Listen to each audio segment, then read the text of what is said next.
That was the moment 21-year-old Tanner Cook, a YouTube prankster, came face to face with death. In 2022, Cook had become a YouTube sensation with a channel Classified Goons, where he and his crew filmed confrontational pranks. With only a slap on the wrist each time, he kept going, until the day he messed with a man who had nothing left to lose.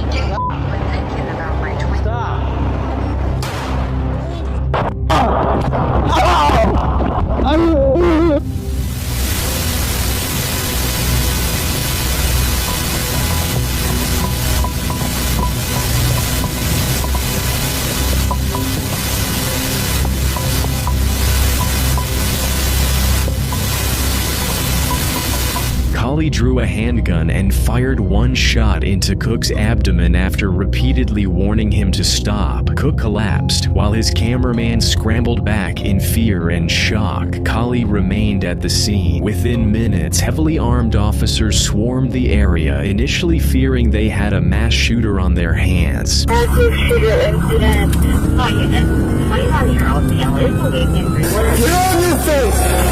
Get out of the way! Hey! Secure the firearm! I got you, Jordan. Police took Holly into custody. Cook was rushed to the hospital where surgeons removed his gallbladder. Critical condition, life-threatening but stable. That's why you don't go screwing people. Cook lived. Coley was charged with aggravated malicious wounding, use of a firearm in a felony, and discharging a firearm in an occupied building. Cook, however, seemed to have learned nothing. He resumed his pranks soon after leaving the hospital. People like drama-driven content. People don't have the best reaction. I got shot. It looked like I was being a little aggressive, but that wasn't, my intention. I don't regret any of the pranks on my channel. If you don't like it, you don't gotta watch it. It's as simple as that. And regardless of the outcome, the jury's the jury, and we totally respect how our law plays out, and this was the outcome today, and we respect that. Let's go. Just real quick. Tanner Cook continued making prank videos on his YouTube channel, which grew to over 65,000 subscribers at its peak. And while he hasn't posted there for about 10 months, it's unknown whether he has finally called it quits on the kind of content that nearly cost him his life. Did you pass me the phone of the camera?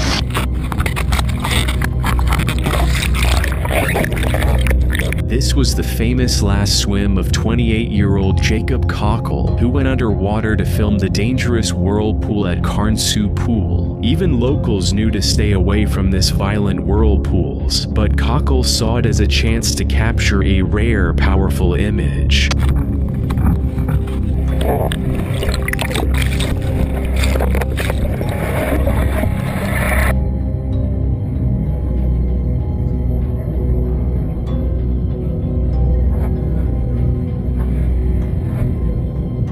For more than 30 minutes, everything looked fine. Cockle circled the whirlpool, collecting footage, even donning a horsehead mask at one point. It was a reckless stunt, but light work for a strong swimmer like him.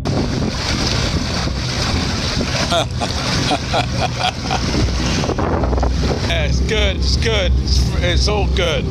Good. Yeah, it's a very powerful one tonight, isn't it? Yeah, earlier on it was scary. It's really scary. It still is. It's fine now because it's so deep you can kind of control it. When I first got in, I was a bit scared, to be honest. Yeah. But it's really safe out now. I reckon you got enough there. You got enough? I should really make the most of it. I don't know what else to do. He'd already captured enough footage. His friend yelled that it was enough, but whether it was courage or an addiction to extreme stunts, Cockle dived one more time. Under the whirlpool, camera up. It would be his last. Did you pass me the pole of the camera? One last bit underwater first. On the day.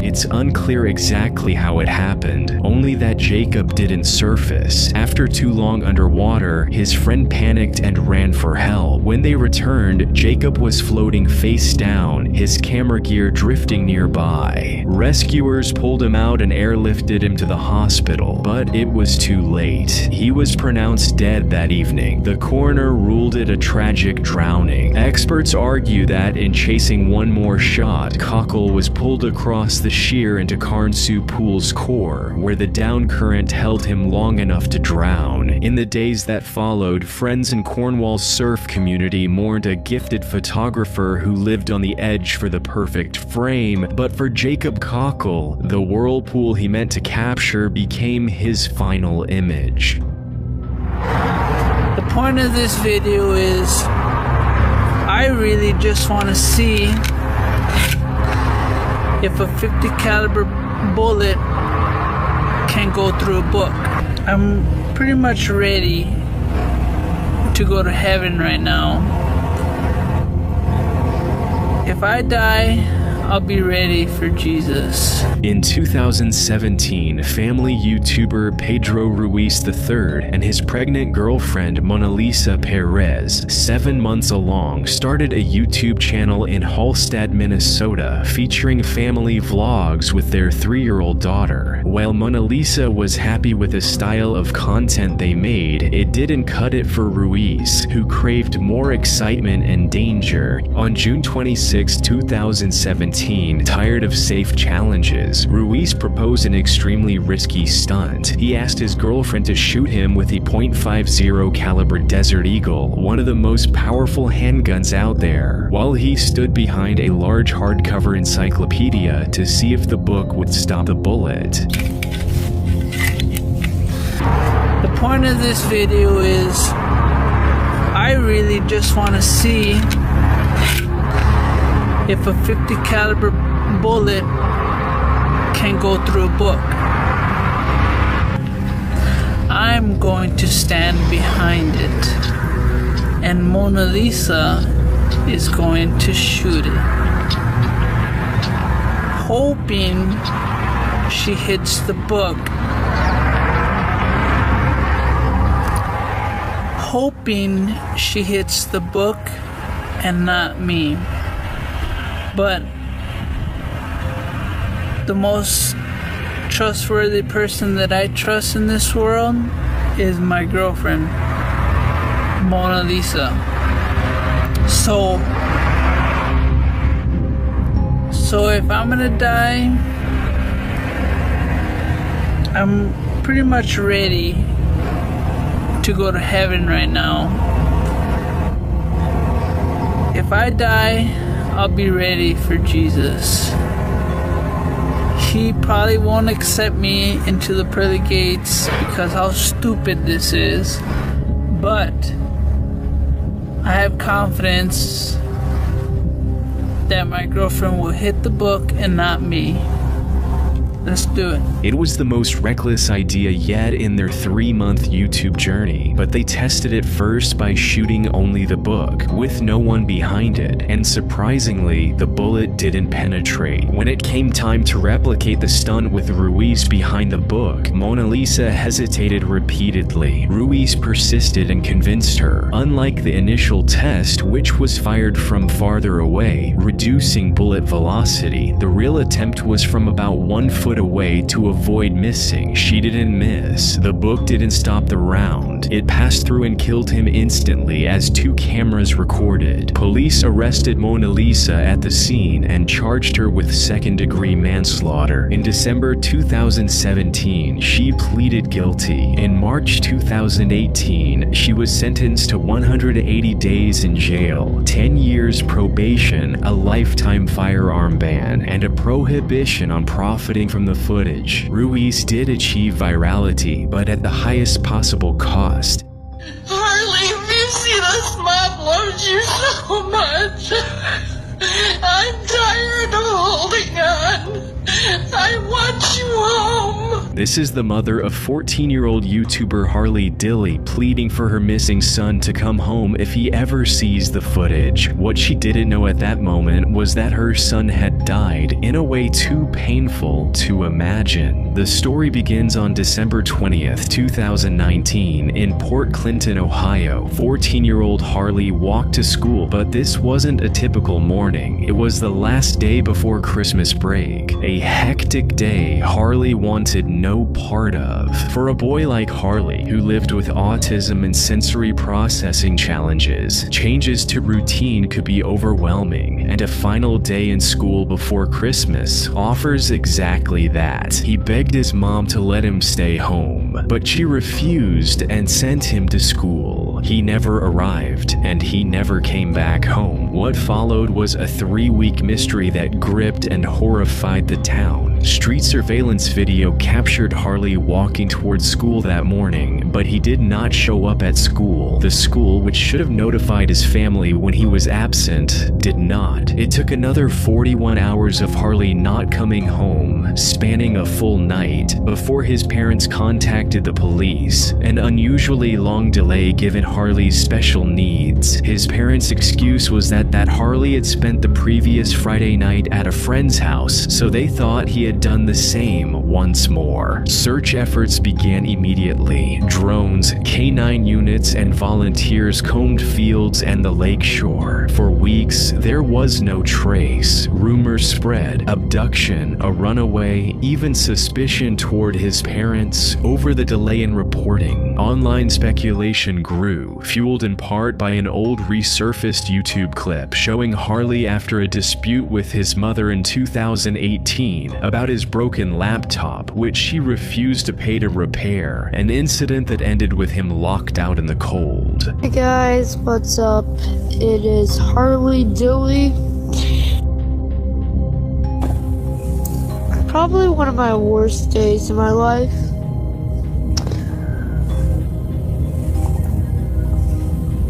So basically,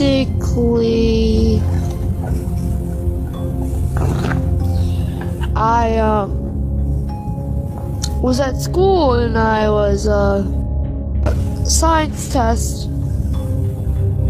I finished it and my computer says 1% battery left.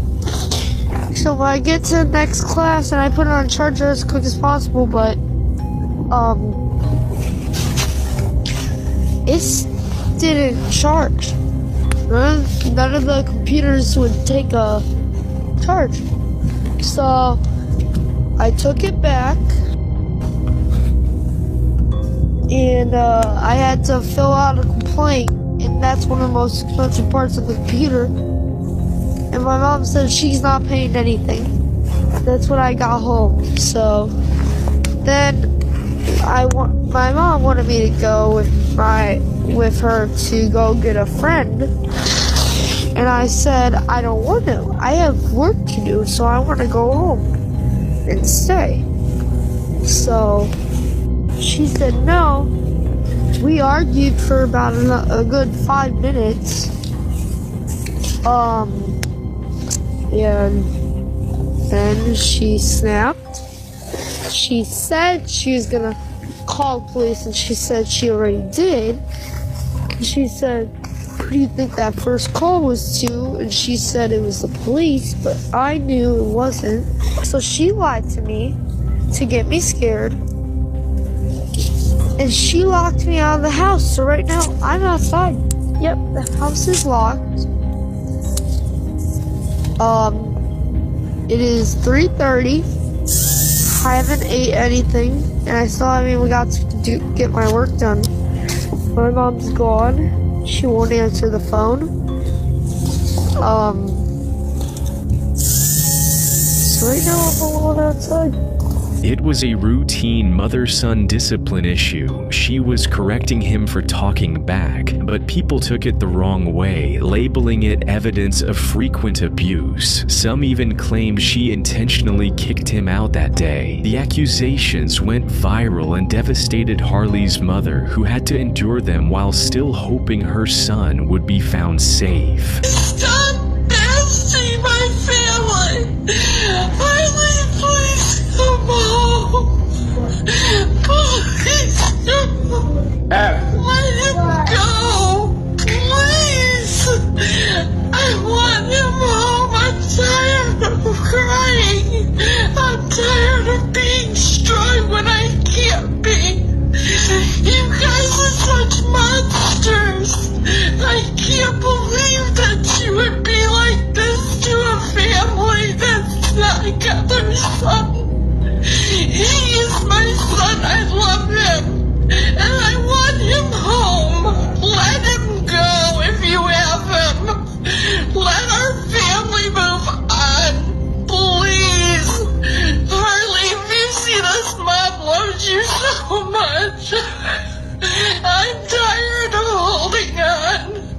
I want you home. On January 13th, 2020, the breakthrough finally came when investigators narrowed their search. Just across the street from Harley's home stood a vacant house. Officers forced entry. In a bedroom near the chimney, they found Harley's coat and glasses. At first, they hoped for a rescue. Then came the worst discovery. Using a camera down the chimney flue, likely where his clothes had been dropped, they saw him. He was trapped upright in a shaft barely 9 by 13 inches, wedged partway down with his arms pinned. He had most likely suffocated within hours of entering. Police concluded Harley had climbed a metal TV antenna close to the building, reached the roof, and tried to enter the vacant house through the chimney, perhaps seeking shelter, hiding, or simply curious. Inside, the flue narrowed. He dropped his coat and glasses to make space, slid down, and became stuck. Unable to move or breathe, he died there, alone, within shouting distance of his home. Rumors surged again, claims that his parents had locked him out or forced him to seek shelter in the chimney, but police relied on facts, not rumors. The coroner's autopsy was clear. Harley suffered compressive asphyxia, accidental, no trauma, no signs of struggle, and the vacant house showed no forced entry beyond the officers. The community mourned. Harley's death became a cautionary tale, not of murder, but of a boy trying to enter a house the wrong way. The pain of his loss and the lingering suspicion of his parents, whom some locals still view as responsible, still haunts Port Clinton to this day. I don't care how much time I have. I can die today. Death is coming.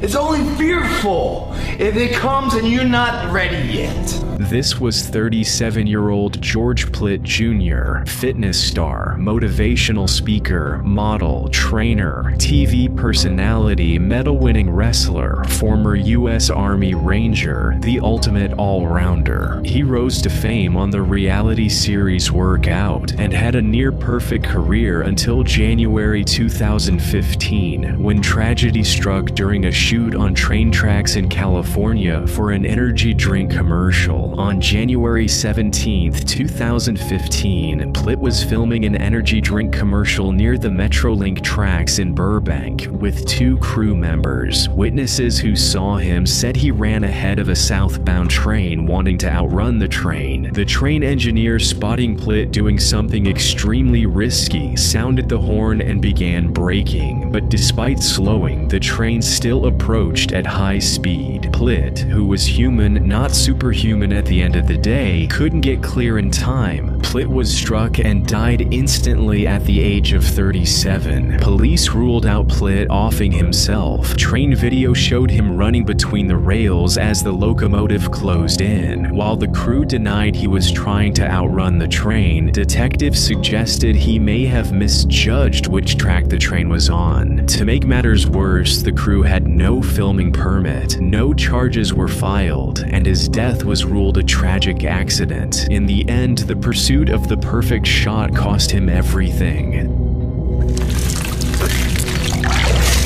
С днем рождения!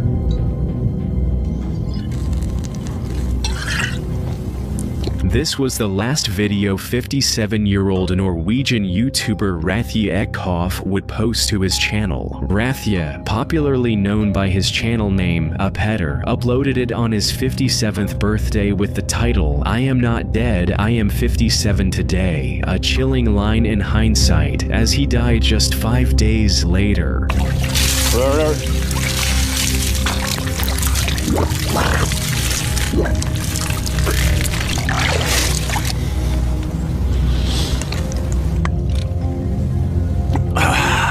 Rathje, an industrial worker at the Jotun paint factory in Norway, had been making silent, deadpan winter videos, ice skating, ice swimming, ice baths, sometimes swigging vodka for comedic effect since 2006. He amassed 1.2 million subscribers and more than 457 million views. After a 2018 colorectal cancer diagnosis and surgery, he had to live with a colostomy bag for the rest of his life. From then on, he devoted himself full-time to the channel and poured everything into it.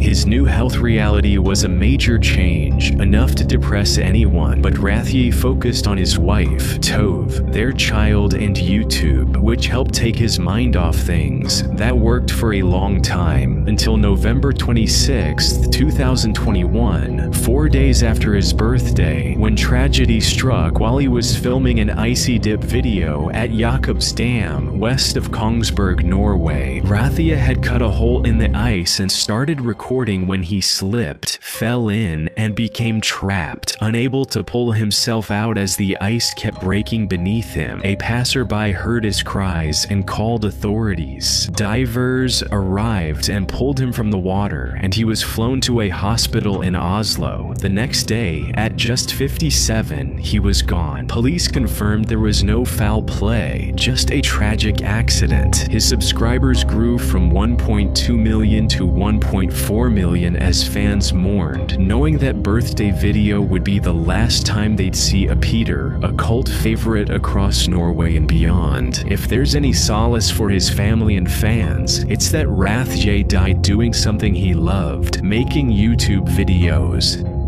I've got some interesting stories from this place. My friend hit his head and his memory disappeared for about 10 minutes. Hey, here comes the train. Oh, I don't think he's gonna stop. I'm effed. Nope. This was the final video posted by the internet's most famous train hopper, James William Stobbe, known worldwide as Stobe the Hobo, before his very tragic demise. Stobbe was a popular YouTuber and fan favorite. His videos captured the dangerous, romantic allure of America's rails, taking viewers through daring rides, risky challenges, and scenes most would never attempt themselves. His audiences lived the adventure through him, and by 2017 he had amassed over 11,000 subscribers on YouTube. Stobbe's art was built on trespass, no permits, no safety crews. Every video was a gamble, but it all soon fell apart. On November 6th, 2017, he uploaded what no one knew would be his final film. 2 days later, in Baltimore, while shooting near active Amtrak lines, tragedy struck. Cook. Accounts differ. Some say a backpack strap snagged on a passing train. Others say he fell from a bridge while filming. But the outcome was the same. Stobe was dragged to his death by the train he loved. Baltimore police ruled it a train accident. No foul play, no charges. At just 33, Stobe was no more. Fans learned days later as word spread through railfan circles and the news. His once niche channel surged from 11,000 subscribers in life to over 60,000 soon after. His legend grew, even as the man himself was gone. If he does stop, I am gonna make it. Please stop. Stop, you asshole.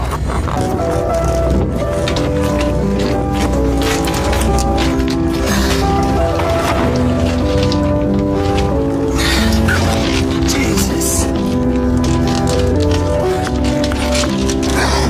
I gotta be really careful. James Stobbe left behind grieving parents and siblings, no wife, no children, and a brutal reminder of how unforgiving the rails can be. Thank you for watching. Please like, subscribe, and watch this one.